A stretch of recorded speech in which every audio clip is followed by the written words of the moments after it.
We're watching Adobe is completely bleep that out in post. Anyways, I'm an Adobe user. I've used Adobe for like 6-7 years, a long time. I've used it a long time. It's terrible though. It's so bad.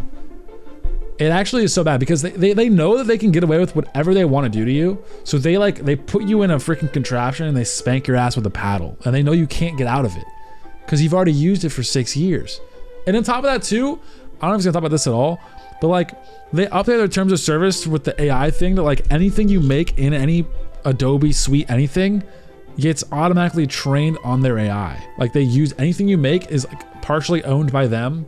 It's like so stupid. Like all of their stuff is like meant to be the most anti-artist thing ever and charge you a ton of money. It's so annoying.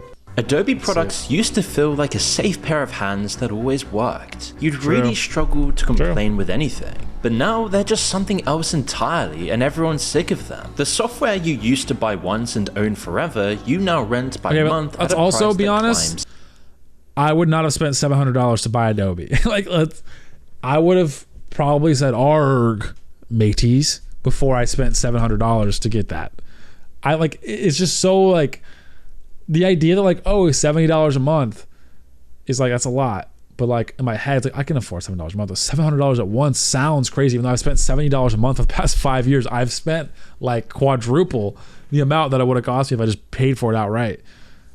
I've had a sort of legal battle against them throughout emails. I ended up not getting any emails from them and not having to pay 11 more months. Dang, that's huge. Every year. We lost the tools we could trust and own, and in exchange we got rising subscriptions, mandatory AI nobody asked for, and a fee for the privilege of leaving. But Adobe... Dude, the cancellation fee is what they got sued for. Having a cancellation fee so that you're trapped, and the only time you don't get a cancellation fee is if you cancel on the exact month that the 12-month thing is over. Because they kind of trick you with this annual plan paid monthly, so you have to pay the rest of the annual plan to cancel. And you can't just like pay for it monthly and cancel it. You can't cancel it at a time. Like once the 12 months is over, it's done. You have to either pay for all of it and then cancel right now, or wait and they're like, oh, let me just wait till the 12 months is over and then cancel it. And if you forget, you're 12 more months. Is legal? Well, they just got in a big legal trouble for it. I don't know if I think they did get in trouble. Like they had to pay a lot of money. Like they had to pay a lot of money. It's anti-consumer practices. Adobe is finally getting what they deserve. Caught in a death spiral where all of their greed and cynical... Okay, I'm pausing again. I'm sorry, but dude, they're cooked as a company. They are literally cooked. They are like doing so poorly. They're not making money. Like they've spent so much time trying to squeeze the consumer, and now their shit is going. I mean, maybe they're making money, but you know, like it's not doing as good as they wanted. Corporate strategy are catching up with them. They pay so much money for Figma too.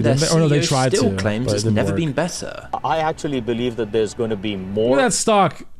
Look at this, bro. It's going on a free fall since like 2024 or 2023. Like, it's been so. It's like 50%ed. A couple of years. Opportunity for creative ever since companies the Figma than ever before. We are an extremely profitable company, and we're growing. This year, double digit.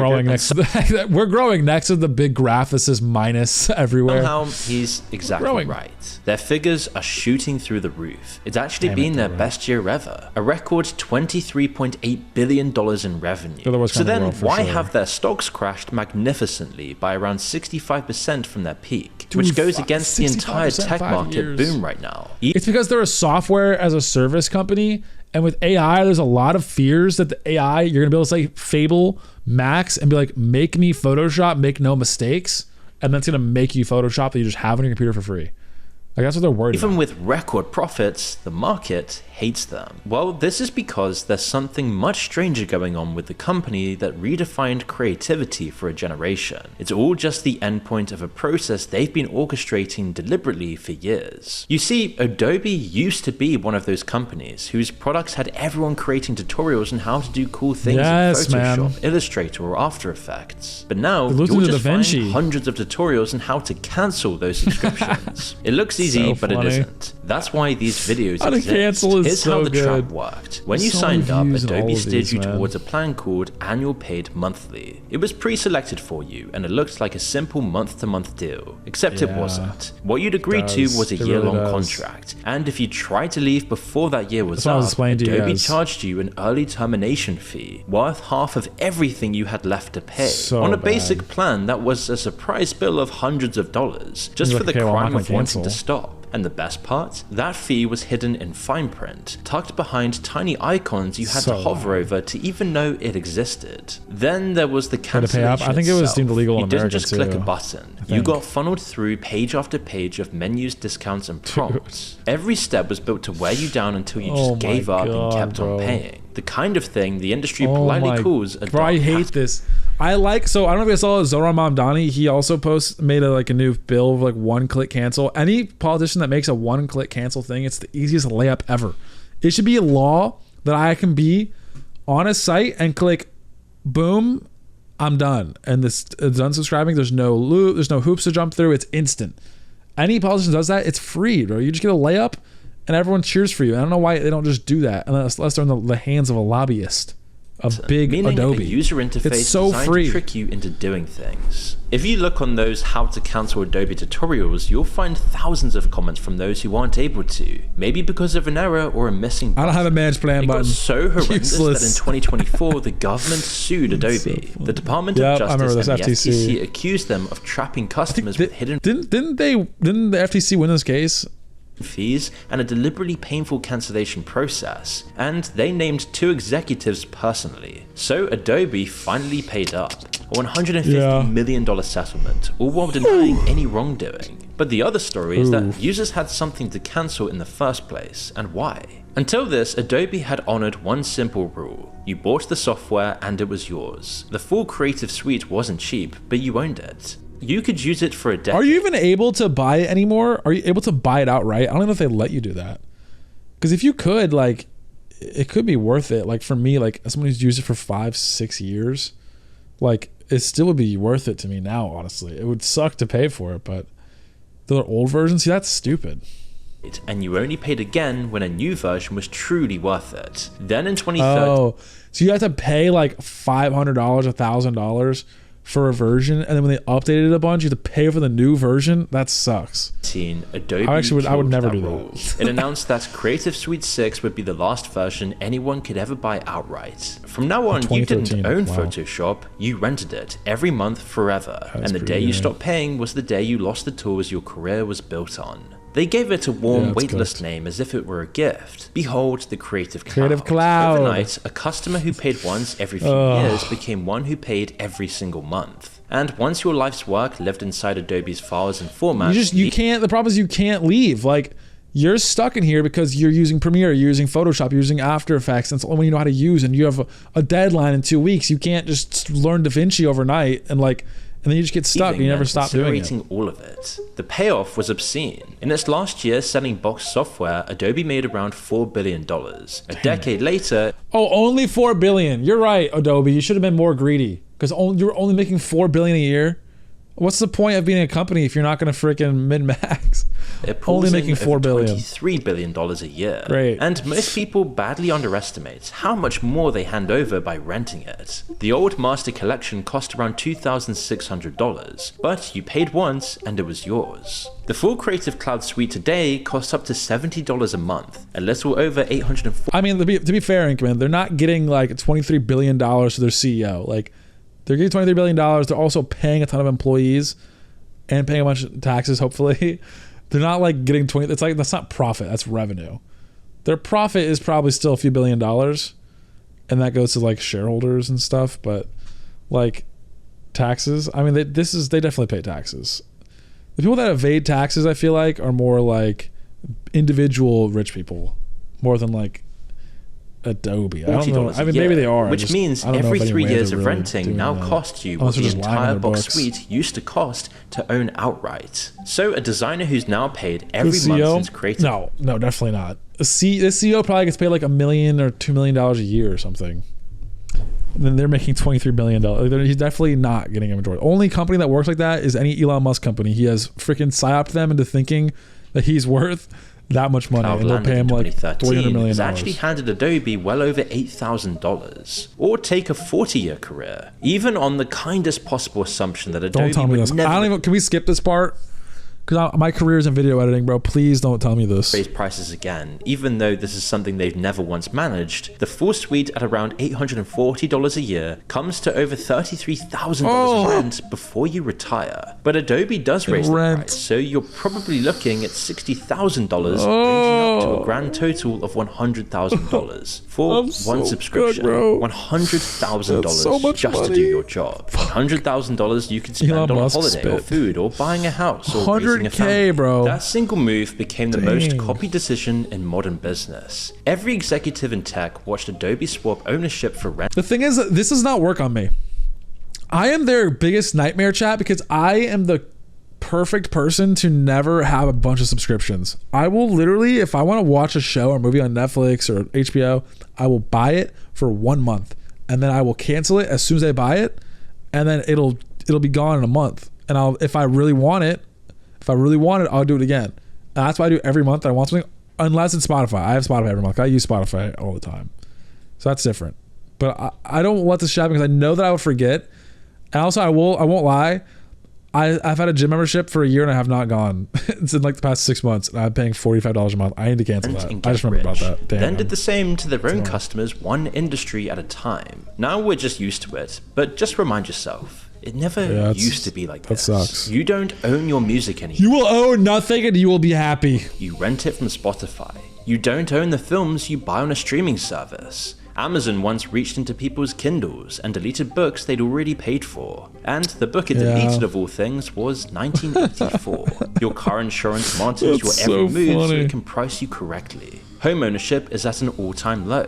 The list just goes on and on and on. Welcome to Mario Kart, it's all good, People Spike. now have 5 to 8 subscriptions, as slowly all ownership is ground into dust. That's crazy. The subscription world you live in now, where almost nothing is truly yours, was built on what Adobe proved in 2013. You might have heard of techno-feudalism. The Greek economist Yanis Varoufakis' idea that the biggest tech companies... I understand the idea of the like monthly payments for things because a lot of times they're cheaper for a lot of people because they don't want everything and they just want one thing. But then they get the people that don't really care and then they get onto it and then they forget about it and then they just have a bunch of subscriptions that they forget about and they're just paying monthly to, and then that's all they want you. All they want is for you to get it and then forget about it and they don't even use their service. They don't care if you use your service. They just want you to freaking pay them every month. That's all they want you to do. Not music is so much better. You just pay $15 to listen to everything on Spotify instead of $2 for one song. I mean, bro, let's be honest. I was never paying for music. I was freaking burning CDs when I was a kid. I wasn't freaking paying for $1.99. Like, hell no. The land while everyone else works hell in it no. and pays for the privilege. Most people never even notice the arrangement they're living under. That's the world Yanis says we've drifted into. Is to create enclosures in which we are like sheep enclosed within them and extract rent from us. The worst slavery is one that you volunteer to. And obviously your techno-feudal... Okay, I don't know if it's slavery to have Netflix. But I understand, I guess, what he's saying, because it's like you will own nothing and you'll be happy. But I'm going to be honest, I feel like we're pushing it. Lords don't have your best Those actually paying for interests music. at heart. That's not even true though. Okay, people were paying for music. In the 90s, that's when the 90s, 2000s, the music industry was making like so much more than they were today. Like, it's so much more. Do not fall into the trap of thinking that there is, a good techno-feudal lord. Yanis isn't the only one noticing this and shouting it into the void. Slovenian philosopher Slavoj Žižek has been making the same argument, and two of them agreed fully on what's happening. The key of this new corporative capitalism, digital and so on, is that it's a new form of the privatization of commons. Oh my gosh, I do not understand what you're saying, but I don't understand this is totally separate. How do philosophers have a job? Like, are they just teachers? Like, what do you do with a philosophy degree? Do you like become like, do you just write a book, I guess? Is that what you do? You just write a book? I mean, that makes sense, I guess. Why do people buy vinyls? They don't even have vinyl players. I feel like vinyls are different because vinyls are just collectibles. They think and write. Oh, bro. Philosophy majors, all they do is think, bro. Books and TED Talks. That's a crazy career path, man. I mean, I respect it. Honestly, I'm not a huge philosophy fan because I feel like a lot of times philosophy people will be like bringing up some really crazy like theory on something, and I'm just like, maybe brain work, and that's it. I believe in Occam's razor, and the philosophy majors are like, I believe in anything else than that, everything else. I still have my Adobe and tried canceling last year, but I already renewed, so I don't want to cancel then. Here's this year. It's so bad. The very space So bad, in man. which even capitalists and workers and so on exchange stuff is controlled by them. That's the feudal moment. And there's a more specific name for a company that behaves like this by colonizing aspects Yay. of our digital lives Ugh. and then using it as a method of control. The big tech critic and political economist Brett Christophers calls it Arentia. The idea is that sometimes businesses earn their money by actually doing something. They make a product, they sell it, and they have to win you over all over again every time. Arentia doesn't work like that. You're not really a customer in that arrangement, you're a tenant, and if we're being honest, closer to a serf. You can take it from the World Economic Forum I used to pay for EA On Play. one of their own stages, two economists ironically good. laid out the exact racket. I've scammed EA over at least 6 months of EA Play Pro. How? I'm trying to get college football 27. The biggest topic here at Davos and the biggest topic around the world, and that is inequality. Apparently other countries are saying AI takes up more water than it does to get ahead on it. Other countries don't even have AI. I don't understand. Like, America is like the only country. China's probably has their own too, but like the European nations and stuff, like they don't have AI companies. They only really like, they might have an AI company, and the AI company is just using ChatGPT. You know what I mean? Like, it's not like they're not actual. They don't know what they're talking about. Like China's the only other one. See if I automatic spendings at my bank. Ooh. AI needs to die now. I just feel like, sure, like it's such a like, but it's not gonna die. It's never gonna die. It's only gonna become more it's only become better and more entwined in your life.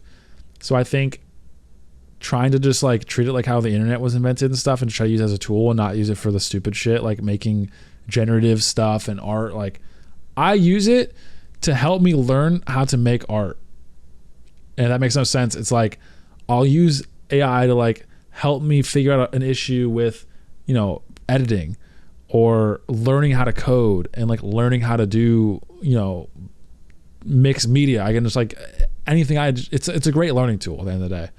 Fast forward 10 years when you will have to pay $100 a month to use your phone so they can all get their investment back.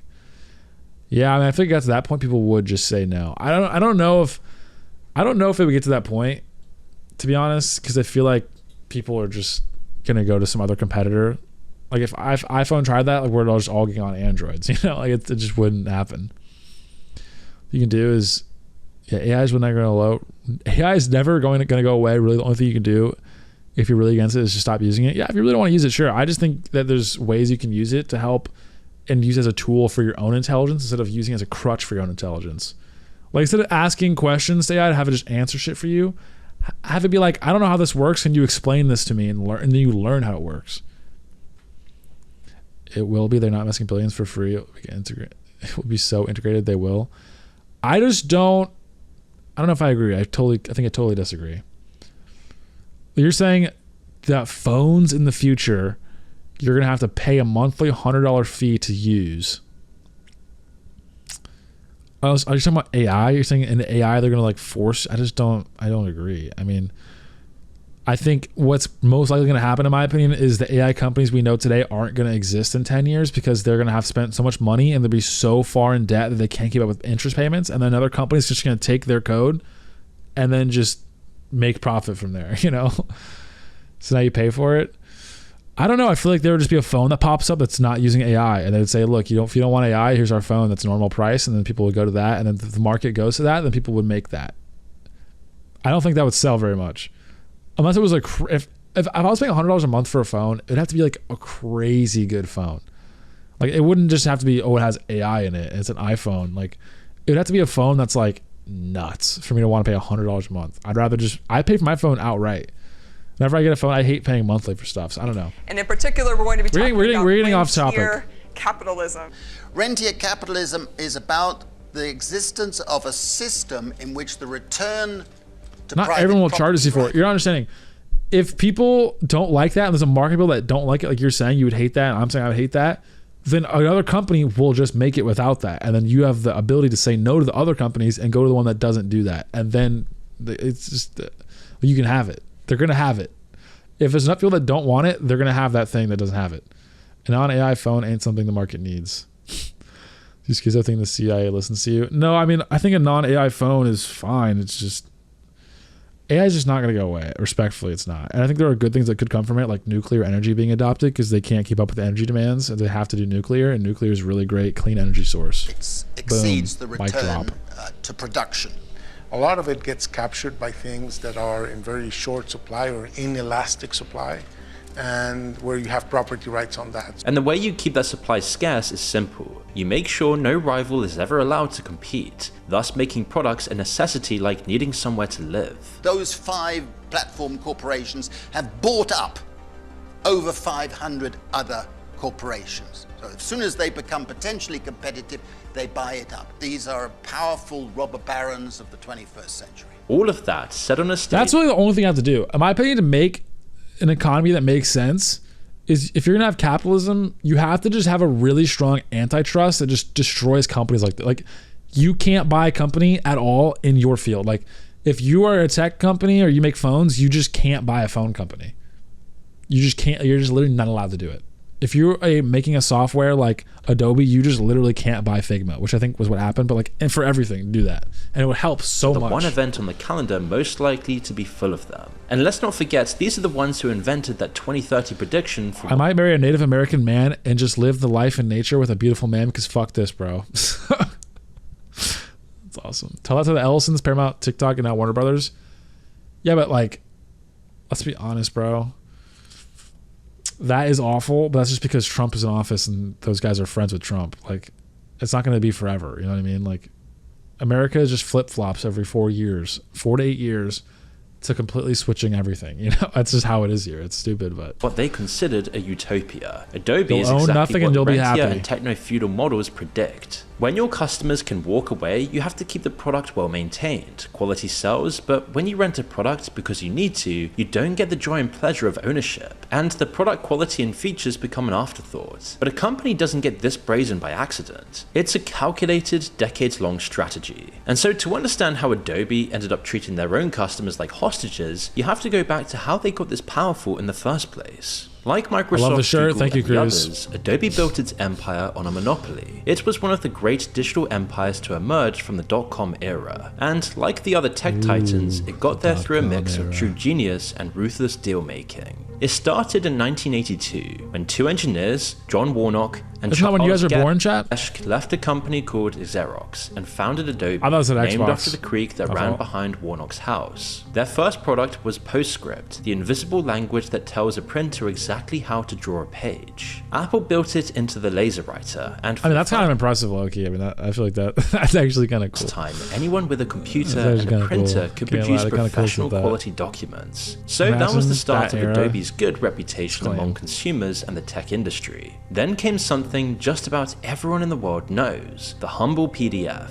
It worked so Hey, well that it became the PDF. default format of the entire planet. By the PDFs are mid-2000s, still Adobe used to, believed man. that up to 1 billion computers were running it. They created that And shit. then came the crown jewel in the Adobe empire, Photoshop. Adobe didn't even invent it. 2 brothers, Thomas and John Knoll, did. They bought it? Adobe simply bought the license in Oh, 1988 and turned it into the default tool for every photographer, designer, and artist alive. Photoshop, which Adobe again did not even make, became so dominant that its own name turned into a verb. To Photoshop something is just That is how you know you're dominant, bro. If you say like Google, and now people are saying like, oh, GPT it. They instead of Google, and they say like, oh, like ask chat. It's crazy. Like, that's actually what happens in offices now. They'll be like, oh, I don't know how to do this. Hey, Jake, can you pull up like a Seuss? I don't say Seuss, but you know, they say Jake because my name. But they'll be like, yo, ask chat how to do this. I'm like, okay. Like, why don't you just do it? Why? We're editing I don't know, images but now. But like any empire, Adobe wasn't entirely built on good faith. They made sure you'd never have an alternative. Whenever a strong competitor stepped into the light, Adobe either bought it or buried it. The clearest example was a program called Freehand. Flash. In 1994, Adobe bought the company that sold it, being the main rival to Illustrator. It's The like people will be FTC like, oh my God, Adobe is just, they're only this rich because they did everything so right and they're so smart. All they have done is buy everything that's successful until they have a company that's you can't go away from. It's It was so pretty stupid. militant back then, and forced Adobe to sell freehand back and banned it from buying the product again for an entire decade. So Adobe simply waited like a predator stalking its prey. Freehand eventually landed with a company called Macromedia, and in 2005, 1 year after that ban expired, they bought them outright for $3.4 billion and shut Freehand down for Classic. good. Its last serious rival in illustration was simply erased from existence. That same deal also handed Adobe Flash and Dreamweaver, the tools the early internet was practically built on, extending its grip from design onto the web itself. If you remember the internet games you'd play on a browser in the CD and floppy disk era, that was all Adobe Flash. One by one, the rivals vanished and Adobe became the standard. Isn't that basically a monopoly though? Like, isn't there supposed to be a limit to what a company can buy so it doesn't happen? Yes, but they also are the biggest donors. Like bro, I don't like to say the meme of like Israel lobby and the American government or whatever. Like, it's not even close to the worst lobbies we have, man. Like, the military complex and the health industry, like, they pay, like, it's okay, I want to make it really fucking rant. It's Citizens United. Citizens United ruined America, bro. I feel like it's like cause for 90% of all the issues in America. If you don't know what Citizens United is, it's a ruling that corporations are allowed to give money to political people, like, you know, politicians, because they're, as a corporation, that corporation should have free speech. But all that means is that now you have, like, lobbying pretty much. A giant corporation can give Trump $100 million and all of a sudden their company is void from tariffs. I mean, literally all you have to do to be void from tariffs is you have to give Trump a president. That's all has been proven. Like, Belgium has a huge tariffs on diamonds and they couldn't get anything. Their businesses were hurting because Belgium has a huge diamond trade, and they gave Trump the like shiniest, most beautiful ring ever, and then the next day he made it so that Belgium's diamond trade is not, it's exempt from tariffs. Like, that shit, and corporations, and even foreign corporations being able to give money, it's being taken over. It's taught in every school. That's just an example of like the tariffs corporate like corruption, but like in general, it's just demanded on every job listing. You've used Adobe's tools because of what they did back then. That's the whole game, and all the tech giants did it in their own ways. Then, once they transitioned to a subscription model, like your landlord charging higher and higher rents, Adobe started cranking the handle. It's inshitification. Year, the cost jumps upward. There's no connection there, Stu. So I know what you're thinking. It is totally connected. It's between companies having power over politics and money, and the allowing of corporations to pay money to politicians, and it's free speech, and a president who lets tariffs be used as a way to enrich themselves, you know, like stuff like that. Adobe took its flagship plan, the $59.99 a month Creative Cloud that included nearly everything, and started trying to move people onto pricier new tiers, and raising some plans by as much as 50%. The photography plan that cost $9.99 per month increased to $14. It used to be $9.99. 99 cents. Their justification, though, made it even worse. They'd stuffed their apps full of their AI called Firefly, and now everyone would pay for them. A massively upvoted Reddit post described it as Adobe's AI tax. Then, if you made it through the dark pattern and demoted to the standard plan to save money, Adobe cut your monthly AI credits from 1,000 to 25, a 97.5% reduction. Pay more for AI you never asked for, or pay less for a crippled version of the software you already had. Then there's the enshittification of the software itself. Just like the real scrappy problem. new built houses in your neighborhood, the clothes you wear, and the other things that you... The whole point of these tech companies is to get you to use them, pay monthly, and then make it as shitty as possible to extract as much money from you as possible. That's the entire point. It's enshittification. That's the entire point of these companies. The big 2025 releases of Photoshop fell well short of the line. Premiere Pro was especially a buggy mess. But this isn't the end of Adobe's galling story. Now comes its incredibly satisfying reckoning. Because in 2024, they went one step too far and put users' work on the table. A mandatory update to its terms granted the company permission to access your content. I told you about this, guys. Automated systems and human review. The reaction They're allowed was to seismic. go through all your A single content. post breaking down the new terms has 12 million views to date, and Adobe You're starting went a back on reaction its channel? word. You're not going to believe this, Marley. You're not going to believe this. I already have one. I post daily on and I do reaction saying videos. it wouldn't now use personal work to train AI. This is right Creators here. remained up in arms for months. Last week, Adobe updated their Creative Cloud terms of service, and boy, did it not go well. They changed the terms of service of their stock photo service by rolling out Firefly Dude, Adobe stock retroactively photos to is make it terrible, man. okay It's for so them to expensive use that for content what? in their training data It's so because the expensive. trust is gone, and you can't just get it back. Truth be told, it didn't affect Adobe much immediately because they owned the land. But like every single empire on this planet that has fallen, the cracks began to form. It started with a strong new challenger in I think Figma. every great Adobe reached for empire the usual cracks and shitification. That's literally all it is. The Roman Empire was in shitification. The reason why the Roman Empire collapsed is because they had a really good economy or whatever, and they went to war, blah, blah, blah, and they started putting less gold and less like actual metals in their coins and less without telling people, and they and shitified their currency until it was fucking worthless, and then everything collapsed. It just everything they do is just shitification. That just ruins everything. tactic and agreed to buy it for $20 billion in Avatar as a Navi. 2022. One of the biggest software takeovers ever attempted. The CEO then went on that did not CNBC to make the case that there was nothing here to worry about. And I don't see any overlap. I don't God, see anything bro. This guy's voice is grating, man. How did they even get as far as they did? How do you like? There's no way that people are siding with this guy. that would make it so that the myriad competitors would be disenfranchised if you merged. Oh my God. Don't you have to say, look, the market is so big that this would not hurt it? He gave that question a buzzword-stuffed answer. What we are seeing is really this confluence of creativity and productivity.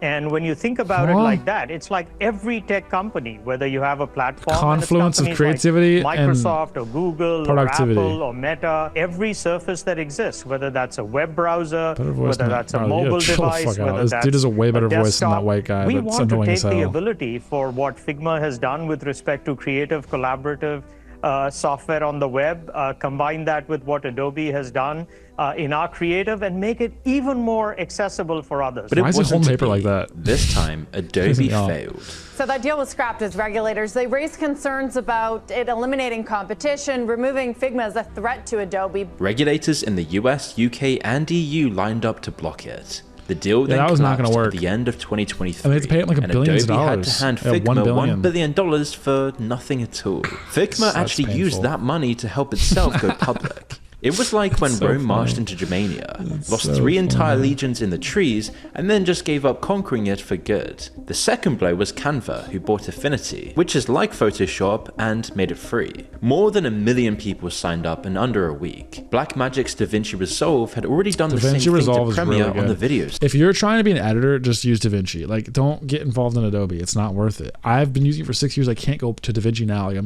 I would be so far behind, but DaVinci is so good. Side. But the third blow would be bigger than Adobe. Think about what Adobe really does. They make difficult things like editing images or making movies possible, but not easy. And to their credit, before they started ill-treating their users, they supported genuine creativity. But now generative AI has started to drain that skill scarcity away. When you can create media with the click of a button, software Yeah, that makes hard it's pretty stuff bad. easier but still requires skill to operate is just a dying breed. Microsoft, Nvidia, Google, and Meta didn't have that issue because they didn't depend on the creative industries that Adobe does. And with some poetic justice, I think there will be like a drawback in creative industries, but I do think it's going to come back. Like, I think there'll be a drawback because people are like, oh, I can just use AI to generate this. But then people are going to yearn.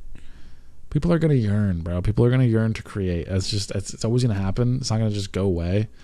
It's maybe going to retract a little bit as people cope and think, oh, AI is just as good. It feels just as good to my soul when I just used AI to make something. It doesn't. Adobe's own AI pretty much started killing Adobe's own business. Firefly lets people generate images from Adobe stock images instead of buying them. And they can be really, really expensive, so customers did exactly that. They started cannibalizing themselves by joining the AI race and being one of the only companies not to make money out of it. By plugging that's not true, bro. None of these AI companies are making money, bro. I think Claude is maybe the only one that's profitable right now.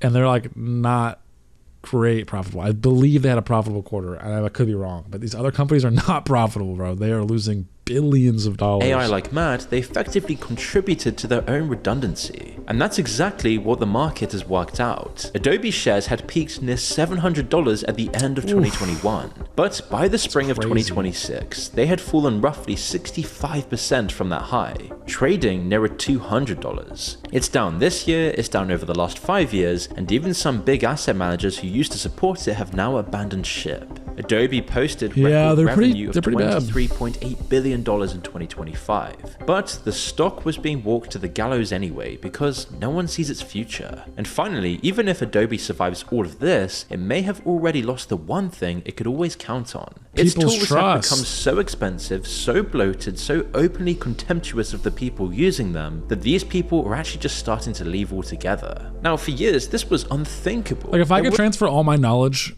on Adobe Creative Cloud to DaVinci Resolve, I would do it. I would so do it. It's just like I can't do that. There's nowhere to go. Now, there's everywhere. And here's the part that should scare every company watching their downfall. When Microsoft and Meta hit trouble, AI was their bailout. Whether it's a bubble or not, AI has been like a magnet for money in tech. Crazy. For Adobe, AI is the opposite. It's the angry guy kicking the door in. The problem with AI for them is because AI is exactly what's going to destroy them is what the worry is. So them implementing AI, it doesn't make, and people, the artists don't like it, and the people are like, oh, well, you're just showing us that AI does the job of your software, so there's no point in using your software. AI bailout. It's like kind of biting them in the ass. Because AI is the one holding the axe. So while they're bigger today than at any point in their history, it's also closer to the edge than it has been in decades. And if it does go over, it'll teach every other company the same lesson. You can squeeze your customers as hard as you like. You can let the product rot, hike the price, rent people back the things they used to own. Whether you're selling software or streaming or printers or cars or chocolate bars. You can get away with all of it for years. But the moment real competition comes back and there's no AI bailout to save you, you can lose everything. But Adobe is in the minority, and when you look around you, the same thing is happening everywhere.